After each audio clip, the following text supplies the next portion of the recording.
Ambassador Sinha, Sheikh Hasina, we in India have stopped trying to find out where she is, but she's here and we don't know much else. And this has been some sort of a red rag for the Bangladesh government. You have in the past, I think, had a very strong opinion on how we should handle this. But given what's happening in Bangladesh, that becomes another layer of tension between India and Bangladesh. How do you respond?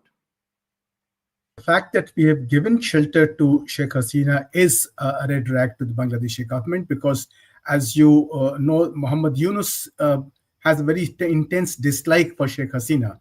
Sheikh Hasina had taken action against him when she was in power. So there's this very strong personal rivalry. And of course, the politics in Bangladesh is extremely violent between the Jamaat and BNP on the one side and Awami League on the other.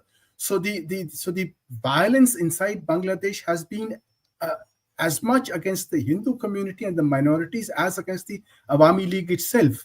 And the media, for example, the media is also mixed. So it is not that they're only targeting the Hindus over there. The Hindus are being targeted, but in addition to that, you have the Awami League people and the independent media being targeted as well. Now, Muhammad Yunus is clearly not in a position. He holds an office of the chief advisor, but he's obviously not in control of the situation.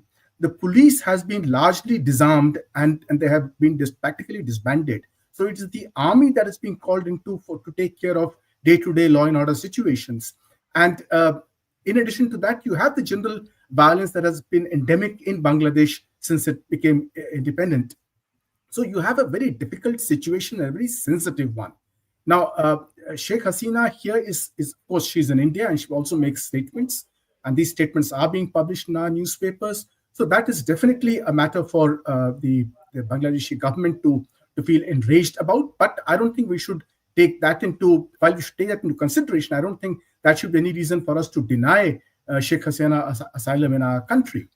Do you believe we should formally announce this asylum?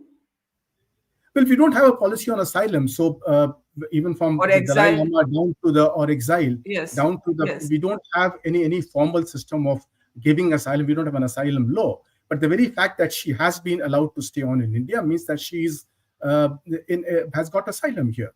And the fact that she's making statements which are being published in the media means that she has access to the media. So she's not being gagged here in India. So we just have to accept that her presence in India will be one of the major irritants in our relations with Bangladesh. But we have to deal with that. Just have to deal with a number of other issues that have been there in our relations with Bangladesh in the past and will continue to be.